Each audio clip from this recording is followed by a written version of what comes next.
Hello and welcome. Tonight, 4 former governors, 7 women make the list of 28 ministerial nominees sent to the Senate for confirmation by the President, beating the constitutional deadline for submission of the list. FCT High Court strikes out application by the Department of State Services seeking to detain the suspended Central Bank Governor Gordon Emefiele for 14 more days.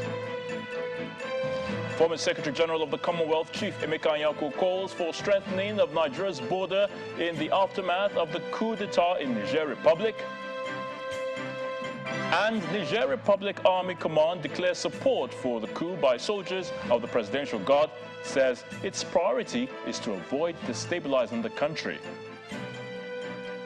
On business news tonight, Corporate Affairs Commission set to list 100,000 registered companies from its database for not publishing returns to the government.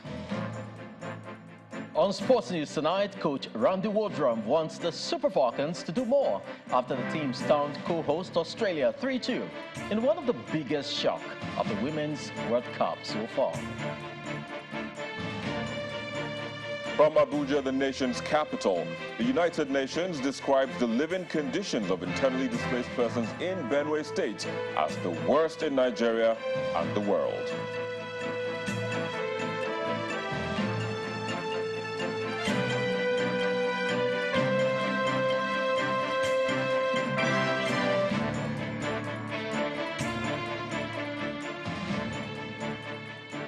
It is now official. The much-anticipated list of ministerial nominees from the President has finally been received by the Senate, beating the constitutional deadline for the submission.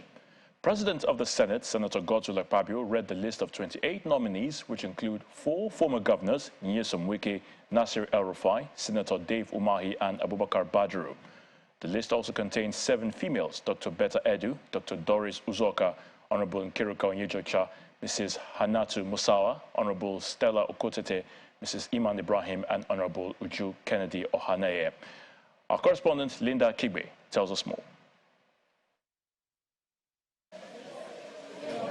It's the final plenary session in the Senate for the week, and the 60 days constitutional deadline looms for President Bola Tinubu to send a list of his ministerial nominees to the Senate for confirmation. A few minutes past 11 a.m., lawmakers begin to trickle into the chamber. In the gallery upstairs, the mood is expectant as journalists and observers wait in anticipation of the Senate President to read the correspondence from President Tinubu containing the ministerial list. In the chamber, senators huddle in groups, having private discussions as they await the arrival of the Senate President. By noon, it's obvious that the Senate President is running unusually late for plenary. He finally walks into the chamber by 5 minutes past 12.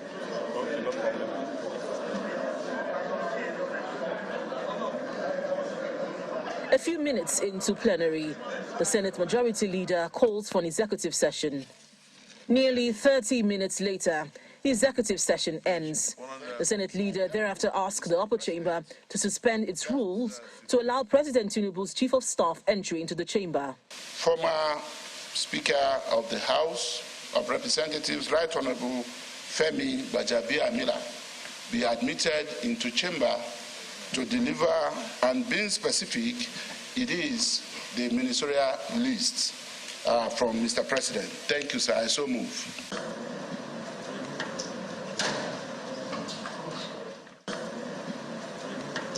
Senator Akpabio proceeds to finally read the correspondence from President Tinubu with the names of 28 ministerial nominees. Prominent on the list are 4 former governors, Nyesom Wike, Nasir El-Rufai, Dave Umahi, and Badaru Abubakar. Some former lawmakers made the cut, namely Senators Abubakar Kyari, John Eno, Sani Danladi, Honorable Ekperikpe Ekpo, and Honorable Olubumi Ojo. There are 7 female ministerial nominees: Mrs. Hanatu Musawa, Dr. Betta Edu, Dr. Doris Uzoka, Representative Nkiruka Onyejocha, Representative Stella Okotete, Mrs. Iman Ibrahim, and Representative Uju Ohaneye. Ambassador Yusuf Maitama Chuka, CON. 3. Architect Ahmad Dangiwa, Chief Uche Naji, Mr. Bello Muhammad Goronyo,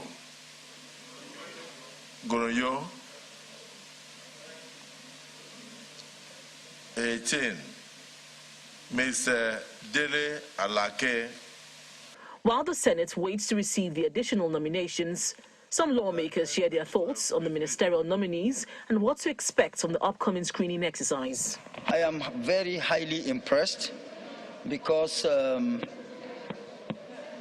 most of them are technocrats, and the technocrats out of them are technocrats that have proven their worth, their capacity and ability in their chosen endeavors or careers.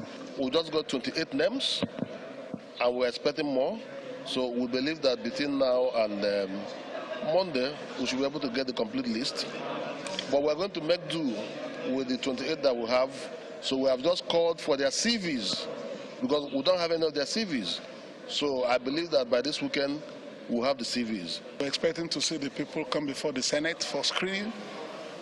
They will answer questions, lots of questions, because these ministerial positions are not for patronizing people.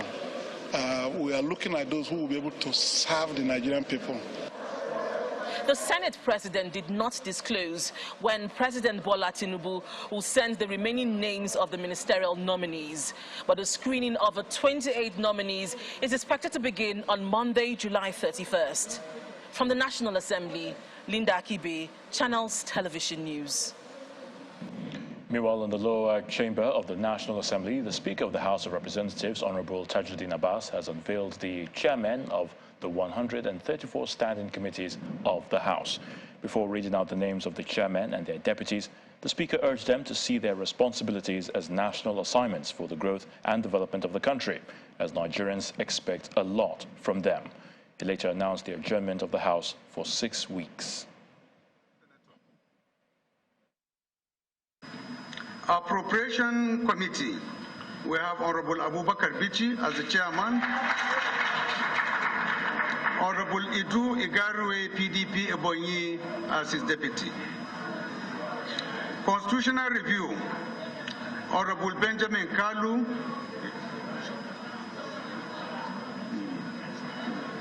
Honorable Benjamin Kalu Abiam is the chairman of the committee, while Honorable Julius Ehovere will deputize for him.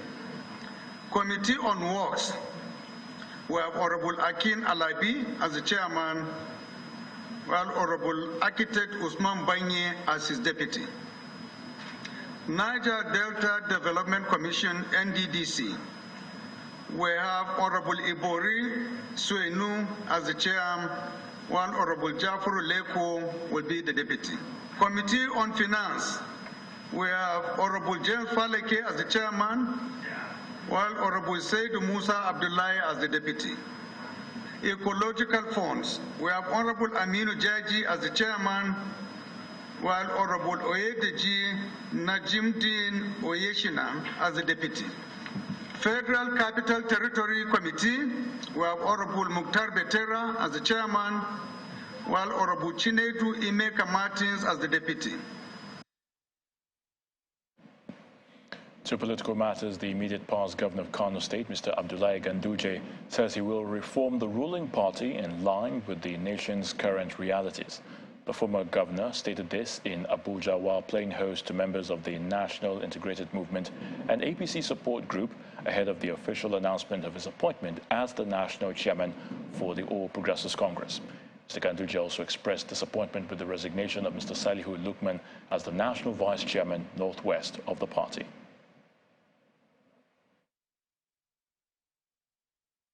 When I heard it, I said it is very, very unfortunate.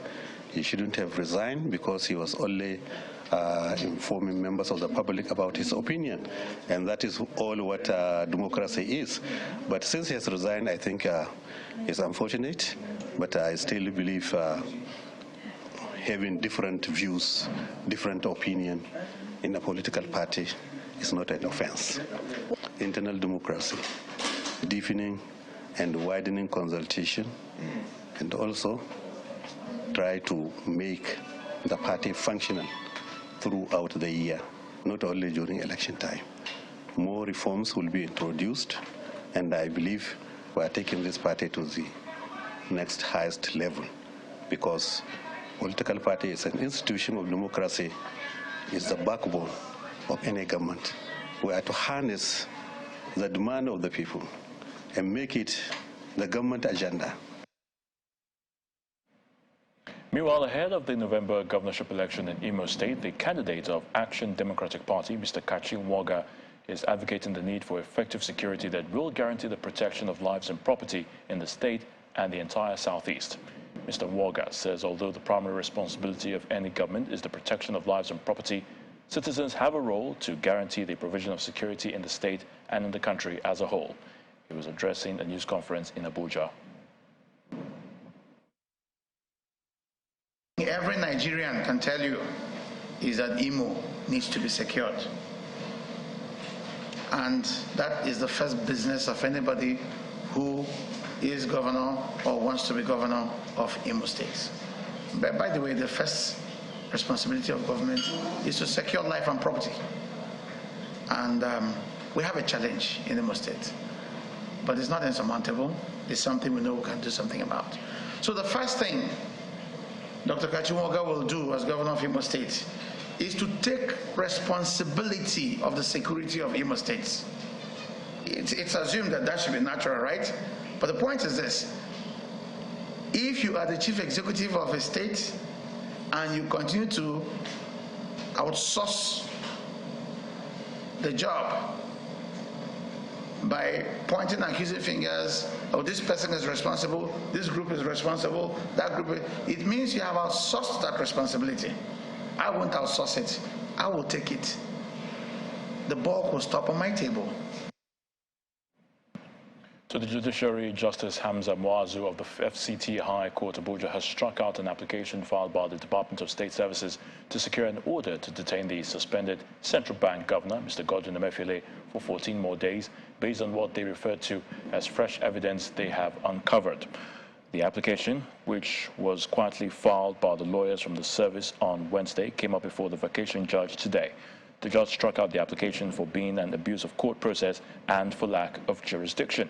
The application follows the rearrest of Mr. Godwin Emefiele at the premises of the Federal High Court in Lagos by the security agency after he was granted bail by the court. In part two, after the break, the Nigeria police asked residents of Imo State and the southeast to go about their lawful businesses and shun the illegal sit-at-home order by the pro-Biafra group IPOB fixed for August the 31st. Please join us again. Welcome back. If you just joined us, you're watching the News at 10, coming to you live from Channels Television. A reminder of our top stories.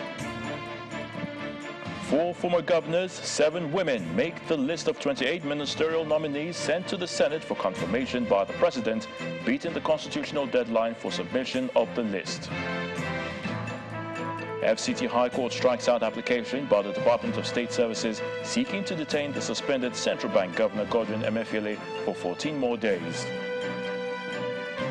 Former Secretary General of the Commonwealth, Chief Emeka Anyaoku, calls for the strengthening of Nigeria's border in the aftermath of the coup d'etat in Niger Republic.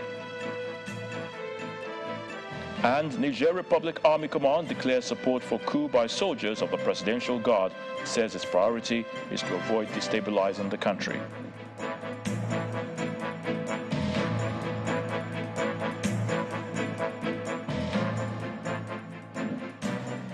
Following the military coup in Niger Republic, former Secretary General of the Commonwealth, Chief Emeka Anyaoku, is urging the federal government to take extra measures to secure the nation's borders.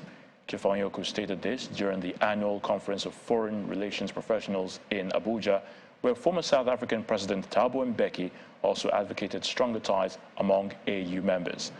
Our correspondent, Emanuela Ekele, reports.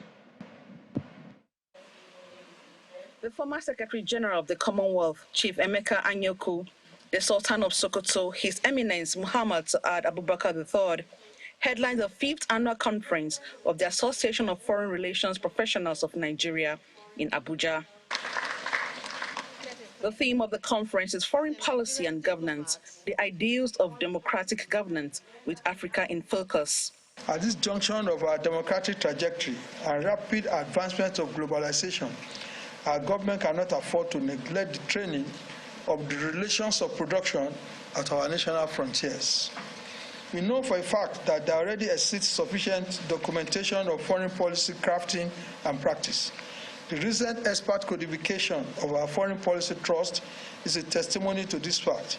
What is missing now is a strategy of implementation in a rapidly changing global environment. Former South African President, Mr. Thabo Mbeki, is a special guest of honor, and he joins virtually to deliver the keynote address. He wants the African Union to do more to resolve the conflicts in Africa. The vitally important goals of peace, progress, and development will not be achieved solely on the basis of the spread of democratic governance on our continent. In this regard, let us start with that matter of peace and security. Mr. Mbeki also wants African leaders to strengthen the security structure on the continent. Speaking of ending conflict and therefore achieving peace and security within the African states, where conflict has broken out precisely because of the absence of systems of democratic governance. Stable democracy and development on the continent are also issues that some of the guests at the conference want African leaders to address. This is the time Nigeria needs a very strong foreign policy lead, not only of ECOWAS, not only of Africa, but the world. And we have so many excellent professionals in this country that can advise the government on the way forward. I think it's important for us to have a rethink on this issue and talk to the government on what we should do, what we could do, and what we must do. Ensuring governance for peace and stability in the individual sovereign states. Second, pursuing national development, including with effective collaboration among African states. And thirdly, playing a commensurate role in global affairs by a continent that contains over 40% of the world's crucial minerals and resources. He also speaks on the military coup in Niger Republic. The elements involved in the destabilization of Niger are not far from Nigeria. And so we should be very conscious. The view at the conference is that African leaders must take deliberate steps to address the issues bedeviling the continent to be able to play a pivotal role in global affairs. Emanuela Ekele, Channels Television News. In Imo State, the Nigeria police is allaying the fears of residents of the state and in the entire southeast that adequate security measures have been put in place to ensure that they go about their lawful businesses without fear or intimidation. This assurance comes as the August 31st deadline for the new sit-at-home directive by the proscribed indigenous people of Biafra IPOB approaches. The Assistant Inspector General of Police for Zone 9, Mr. Echeng, asked officers and men of the State Police Command to be combat ready to challenge any activity of non-state actors in the coming days.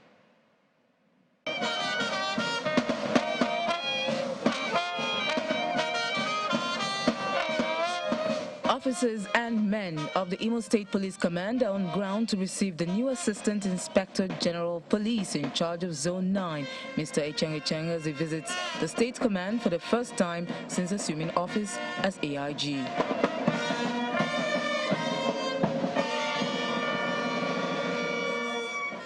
On the sit-at-home order by the proscribed indigenous people of Biafra, he assures the people of adequate security as he encourages them to come out and do their lawful businesses without fear of intimidation. These are people that know that their end is very near and they are trying to be relevant. And the social media is the one that is really giving them the space and the oxygen to breathe for now by making them relevant. They are on the run whether we like it or not. All I want to say that within the zone 9 comprising of Abia, Imo, and Ebonyi, we have put measures on ground because our duty here is to make sure that those people don't function, and we continue to do that. The good people of this state should go about their business. There is enough security on ground, and we'll continue to provide security on ground. In another part of Owerri, the state capital, the state government, through the Commissioner for Commerce, Trade and Investment, Simon Egbegbulem, is asking market men and women, artisans and all business owners to shun the sit-at-home order and come out to do their legitimate businesses. I want to use this opportunity to appeal to our people, our traders, our businessmen and women to come out from Monday, that businesses should be open. They should all come out to do their normal businesses. Given the adverse effect of the sit-at-home order on the economy of Imo State, the state government says it will do all within its power to ensure that residents don't give in to the antics of the few bent on spreading fear across the state. Staying in the southeast, in Abia State, Governor Alex Otti has waded into the face-off between security agencies and traders at the Ariaria International Market in Aba. A statement by his Chief Press Secretary, Kazi Uko, explains that the governor today carried out an on-the-spot assessment of the area, which has become deserted following an attack by gunmen on the convoy of the Commissioner for Trade and Commerce, Chimezie Ukegbu, on Tuesday, which led to the death of 2 people. Following the visit by the governor, the traders and residents who were frightened by the presence of armed security men and kept away from the vicinity came out today, with the governor assuring them of safety and security, while vowing that the perpetrators of the attack will be brought to justice. In Zamfara State, bandits have attacked Talata Mafara town, where they shot 1 person and abducted 10 construction workers in the area. The incident occurred at about 11:30 p.m. yesterday when the bandits stormed the town and went straight to the residence of the former member of the House of Representatives who represented Talata Mafara Anka Federal Constituency, Kabiru Yahya, but could not gain access to the house. Although police authorities in the state are yet to comment on the latest attack, a resident of the area, Abdullahi Mafara, told Channels Television that residents thought they were visitors because they all came dressed in white robes, but later discovered that they were bandits carrying deadly weapons. According to him, the bandits later went from house to house, knocking on people's doors, whisking away anyone that came out.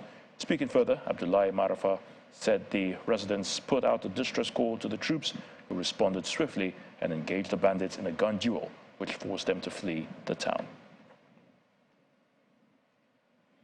2 persons have been reported killed by operatives of the National Drug Law Enforcement Agency, the NDLEA, at Ijoro in the Mushin area of Lagos State. The Channels Television gathered that NDLEA officials in a commando style stormed the area last night with the intention of raiding the drug den in the community. The operation, which lasted for hours, saw the officers shooting sporadically while they faced resistance by some youth in the area.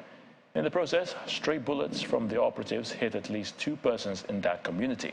A source at the agency confirmed to our correspondent that over 250 wraps of substance suspected to be cannabis sativa, 3 suspects and a vehicle suspected to belong to a drug kingpin were seized, but then could not confirm the actual number of casualties. This incident comes about 2 weeks after another raid by NDLEA officials, which resulted in the killing of a 2-year-old boy in Okpanam, Delta State. Let's head to the nation's capital now, where Victor Matthias is on standby to give us the very latest from our Abuja studios. Hello, Victor. Hello, Ayotunde. It's good to see you and welcome to the nation's capital. Now, the UN says Benue State is the worst hit in the living conditions of internally displaced persons in Nigeria and the world. As a result, the UN says it is offering to find a long-term solution to the farmer-herder crisis, which has led to the displacement of millions of people in the country. The UN resident coordinator to Nigeria, Mr. Matthias Schmaler, made the pledge at a meeting with Governor Hyacinth Alia in Makurdi, the Benue State capital, after visiting some of the displaced person camps in the state. Over 2 million persons have been displaced by the farmer-herder clashes from Logo through Buruku, Taka, Guma, Makurdi, Gwe West, and Agatu into different IDP camps. This camp at the North Bank axis of the state has not been officially recognized and provided for by government since 2019. The visiting United Nations delegation see it as the worst in the country. I have seen IDPs and IDP camps all over the world. What I have seen here today is amongst the worst situations I've seen, including compared to other places in Nigeria like the Northeast. So really, this can leave no one untouched to see 14,000 people, as we're told. On citing the governor, Hyacinth Alia, and the UN delegation, the IDPs burst into wild jubilation and celebration.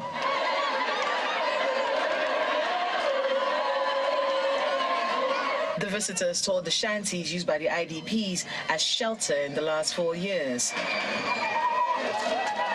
Governor Alia, who's obviously pained by their living conditions, orders immediate provision of water and sanitation services.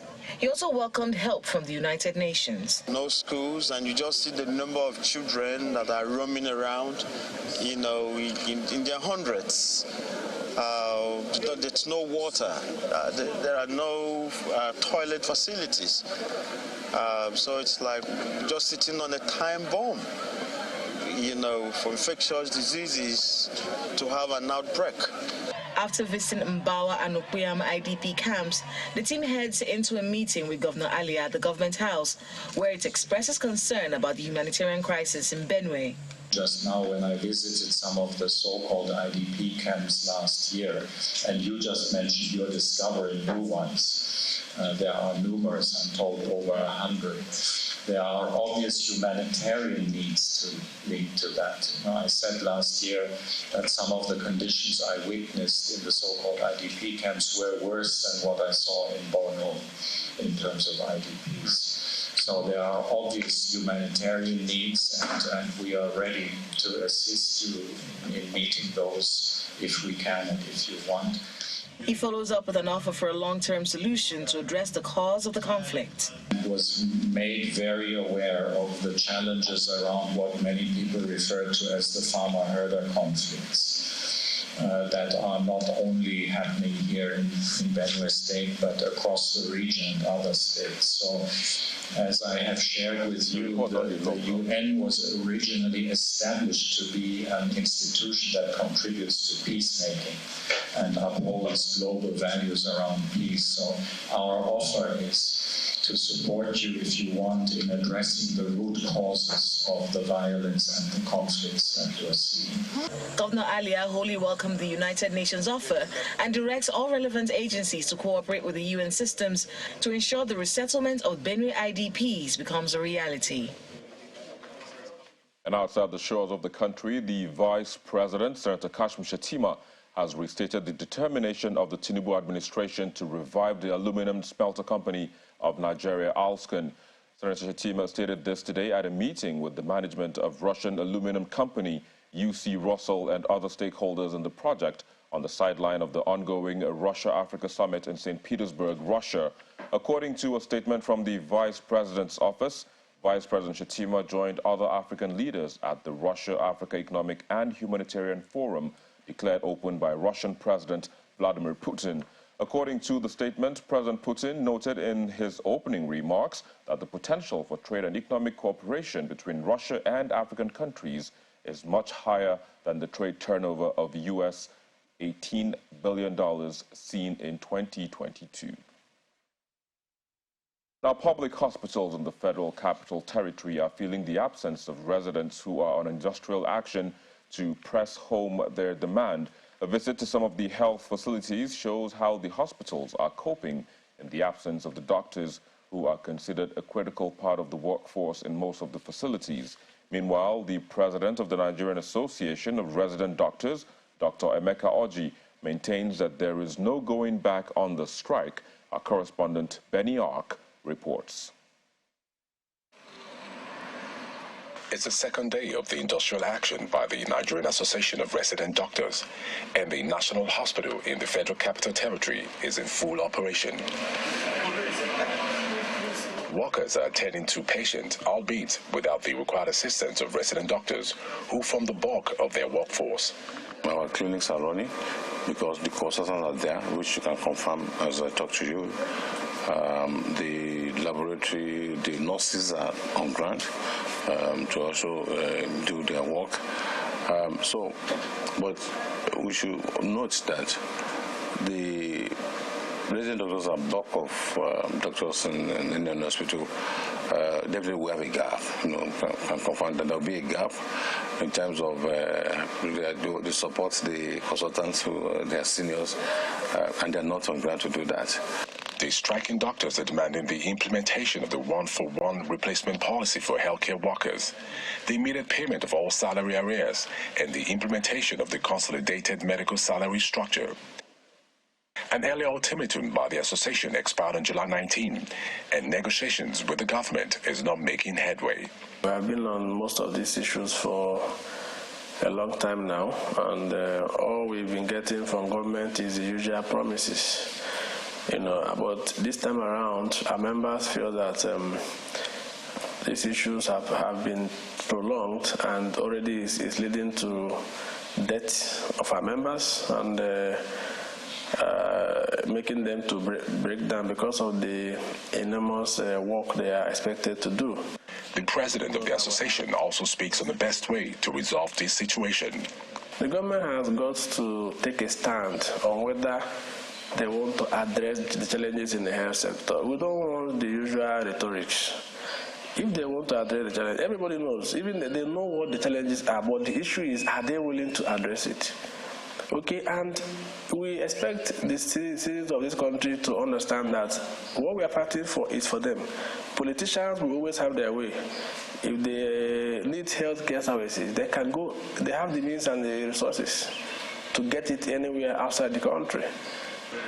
The nationwide strike is capable of impacting negatively on healthcare delivery, as most hospitals depend largely on the services of the resident doctors. It is hoped that the federal government will resolve the issues with immediate effect, so as to reduce the burden and brain drain already being experienced in the sector. Benny Ark, Channels Television News.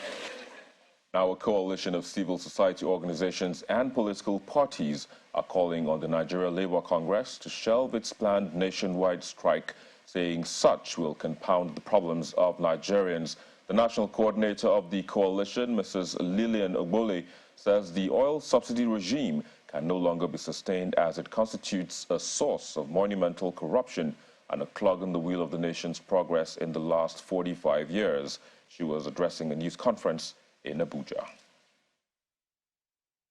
And that's it from the nation's capital. The news at 10 continues from Lagos with Ayatunde. Many thanks, Victor. Call it leading by example and you may not be wrong. Governor Uba Sani of Kaduna State has cut down his monthly salary by 50%, with a call on all public officers to take steps and cut the cost of governance in the face of the present economic realities in the country. The governor announced the pay cut during the swearing-in of newly appointed commissioners at Government House in Kaduna. He said that the 50% from his salary will be channeled to a trust fund to help support the poor and vulnerable persons in the state. Our people-centered administration will not rest until we positively impact on the lives of the poor, underserved, voiceless, and vulnerable in our state. Consequently, our administration will establish a trust fund for the poor and vulnerable in Kaduna State. The trust fund will cater for the needs of the poor, underserved, and vulnerable in Kaduna State. A committee will be set up to develop a framework for the establishment of the trust fund. I will donate 50% of my salary to the trust fund for the next 2 years.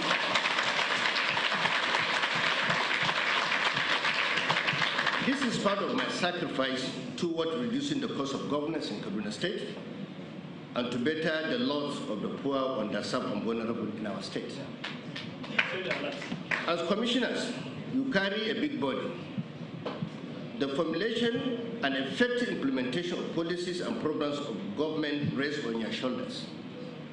You must adopt the inclusive approach to leadership. You must build a team. Everybody is important. Don't be a lone ranger. Non-interest financial institution Jais Bank has held its annual general meeting with shareholders applauding the performance of the bank for a dividend of 5 kobo per share. The management made the announcement at the bank's annual general meeting held in Kano, northwest Nigeria. The board notes that despite the challenging operational environment, the bank still maintained its performance trajectory on a year-on-year basis. The annual general meeting of the pioneer non-interest bank in Nigeria, Jais Bank, starts on a pleasant note as board members, shareholders and staff settle down to the business of the day. The Chief Executive Office and his team present the 2022 annual report and accounts alongside the declaration of dividends for shareholders. The management attributes the success to the use of technology into its operation, among other innovations.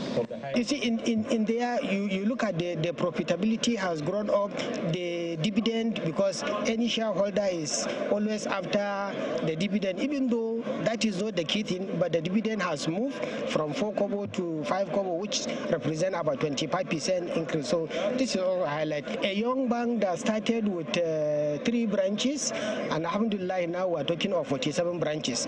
The bank is promising to do more despite the economic situation. Under the certain circumstances of the country, they have raised questions, and we have answered them, and we have listened to them. And we're going to go back to the drawing board in the board and to see how we can be able to do much better.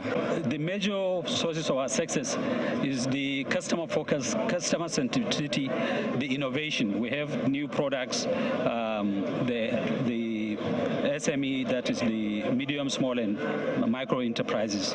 We have new products. We have products for women development, and we also are investing a lot in the digitization. Shareholders also give their assessment of the bank's performance.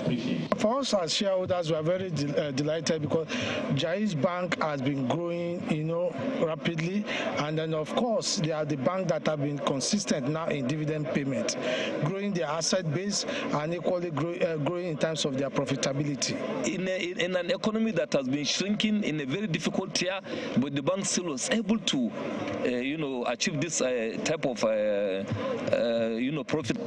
The bank promises to continue delivering to its shareholders as it recorded 29% increase in gross revenue of 33.29 billion naira for the period ended December 31st, 2022.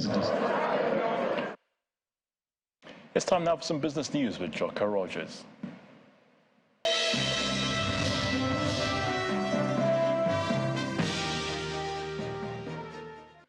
Thank you, Ayotunde. The Corporate Affairs Commission is threatening to deregister up to 100,000 companies from its database. Registrar General of the Commission, Mr. Garba Abubakar, says the affected companies are those which have failed to file annual returns in the last 10 years. According to the CAC, names of the affected companies will be published on the Commission's website, and they will be given 4 weeks within which to respond, failure of which they will be struck off the Commission's database. By law, the erring companies will first be notified of the CAC's plans as enshrined in Section 692 of the CAMA 2020, which also allows them to be relisted upon payment of outstanding debts and an order of a court. As part of efforts to boost intra-African trade, the Nigeria Central Bank has pegged the amount of dollars to be transacted on the Pan-African Payment and Settlement System at $200,000 per quarter for authorized dealer banks, while regular customers get $20,000 per quarter. All transactions are to be settled using the CBN's foreign exchange rate. Last month, the Pan-African Payment and Settlement System signed a memorandum of understanding with 5 African multinational commercial banking groups for seamless cross-border trade payments. And Nigeria has the opportunity to drive positive changes through focused promotion of environmental, social, and governance investing, and that's according to the Securities and Exchange Commission. Director General of the SEC, Mr. Lamido Yuguda, says the Commission remains committed to the promotion of sustainable financing through the formulation of requisite guidelines for market stakeholders. According to the SEC boss, rules on green bonds have already facilitated 3 issuances, which have provided essential funding for green projects in sectors such as power, water, and agriculture. The European Central Bank has lifted its interest rates for the 9th time in a row following the U.S. Federal Reserve's hike on Wednesday. ECB President Christine Lagarde and the rest of the Governing Council opted for a 25 basis point increase, taking key interest rates to 3.75%, the highest level in 22 years. This comes as inflation in the Eurozone continues to decline, with headline inflation reading dropping to 5.5% in June from 6.1% in May. And here in Nigeria, the equities market sustained negative sentiments in today's trading session as investors continued a profit-taking spree. Willie Bong tells us more.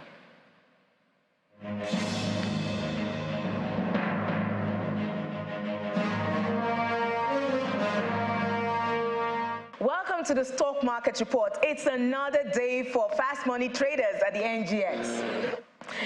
We're still seeing that persistent sell-offs in Cadbury and Unilever, as well as profit-taking in other large caps, and this was put further pressure on the all share, and that's why we're seeing this 0.31% downtrend here. I guess we're beginning to see that reaction from the rate hike by the central bank on Tuesday. Now, if we look at the banking sector, we see the banking counter made a recovery, although it was marginal. This is thanks to gains in Access Holdings. Consumer goods, however, took a beating today, and this we say from the great fall we saw in Cadbury and Unilever. PZ Cousins also dragged that counter down, while Total Energies, O&O, and Turner propped up the oil and gas index. And the oil and gas index, I must say, is still going strong despite the suspension in Aldova and also its voluntary delisting from the NGX yesterday. And moving on, we see Lasaco. Let's see gainers. Lasaco from the insurance sector emerged top gainer today. It was up 10% to close at 2.09 kobo, while we see Japan's gold share price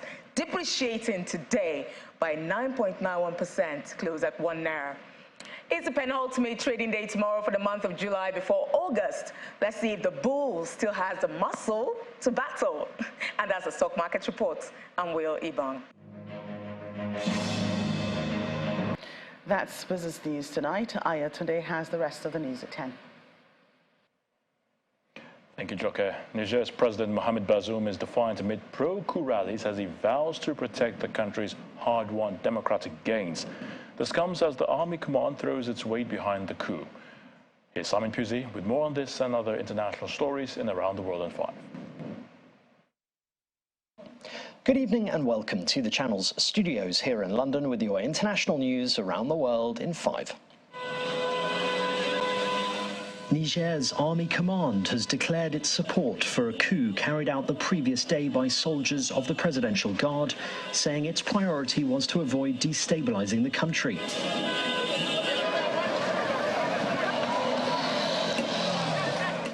But Niger is nothing but stable now, with hundreds of people setting fires to vehicles and buildings, while young men looted motorbikes, chairs and other supplies from the president's party office. Earlier, President Mohamed Bazoum had issued a defiant message on Twitter saying the hard-won achievements will be safeguarded.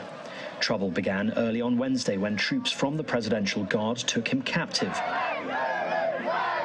His foreign minister has said the takeover does not have the backing of the whole military, but the army chief has now said he backs the junta. On state television, the army announced that political activities had been suspended until further notice. They said they have dissolved the constitution, suspended all institutions, and closed the nation's borders. The United States Secretary of State called for the president's immediate release. I spoke with President Bazoum earlier this morning and made clear that the United States resolutely supports him as the democratically elected president of Niger. We call for his immediate release. We condemn any effort to seize power by force. We're actively engaged with the Niger government, but also with partners in the region and around the world. We'll continue to do so until the situation is resolved appropriately.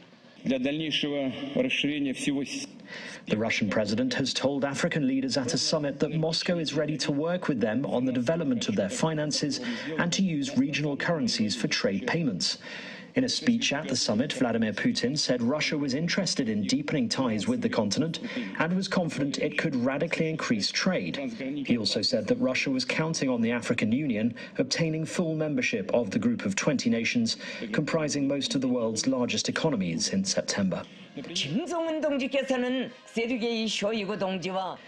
Meanwhile, North Korea's leader Kim Jong-un has shown off the country's latest weapons to Russia's defense minister Sergei Shoigu. Pyongyang invited the Russian delegation led by Shoigu as well as Chinese officials.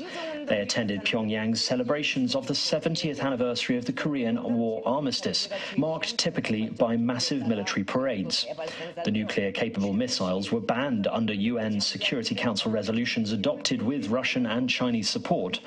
Shoigu is making the first visit by a Russian defense minister to North Korea since the fall of the Soviet Union. Evacuation orders have been issued for areas close to 2 central Greek cities threatened by new outbreaks of wildfires. Citizens in areas around Volos and Lamia have been told to move to safety as the country remains in the grip of a severe heatwave. Meanwhile, fires continue to rage on the islands of Rhodes, Corfu and Evia. Wildfires have also raged in Syria's coastal region amid high temperatures affecting many countries around the Mediterranean. Video released by Syria's agricultural ministry shows blazes in the countryside around the port city of Latakia. Scientists say July is virtually certain to be the world's warmest month on record. The month has been so hot worldwide that researchers are confident the 2019 record will be broken. Heat waves in Europe and the US, as well as the hottest day ever globally earlier this month, have sparked fresh warnings about climate change. We're now seeing El Niño conditions being established in the Pacific, and El Niño and climate change will likely combine to fuel global temperature increases, and we anticipate we'll see the warmest year on record sometime in the next 5 years. And 50 lucky Harry Styles fans have got to meet a new wax figure of their idol at a special late-night unveiling at Madame Tussauds in London. The singer was dressed in an outfit inspired by the one Styles wore at the My Policeman film premiere in 2022. The waxwork that will stand in the awards party zone took over 10 months to create and is one of 7 wax figures of Harry Styles around the world. And that's your international news around the world in 5. Now back to the channel's studios in Lagos.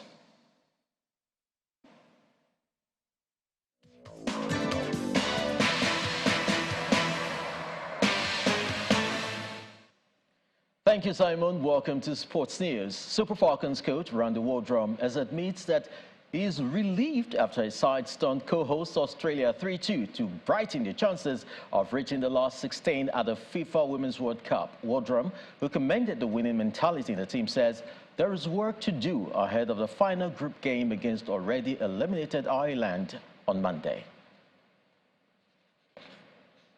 I think they're still singing and dancing right now. I can't get in there and get a word in edgewise. You know, obviously an amazing feeling, and I'm so proud of these players because so many people didn't believe. So many didn't believe in me, didn't believe in the team. And the one thing that we have done is we've talked about believing in each other and the strength of our success is going to be in the unity of the team. And to think that we've come in here and gotten two results out of two top teams in the world says a lot to not only our ability, but to just the heart and the competitive desire that the team has. Meanwhile, for the goal scorers, Osinachi Ohale and Asisa Toshola, who got the second and third goal for Nigeria, it was a sweet victory they will live to remember. They shared their excitement with Channels Television after the game in Brisbane. It was crazy, like I was struggling to breathe, like I couldn't catch my breath, and they didn't know, my team, they didn't know what was happening to me, like they came jumping at me and all of that. It was when they realized, like, oh, they had to back up. But I'm happy I got the goal for my team. I'm happy I continued, I finished the game, so I'm good. I'm a team player. I don't care the minutes I play. I'm just always ready to go out and give my 100% effort, and also to help the team get the 3 points or whatever point we need. Football action continues on Friday as reigning African champions South Africa will be aiming to bounce back from their opening defeat against Sweden when they face Argentina in Group G at 1 a.m. Group D teams will also be in action in their second group matches. First game will be between England and Denmark at 9:30 a.m., while at 12 noon China will file out against Haiti. That's it on Sports News. It's back to you, Ayotunde.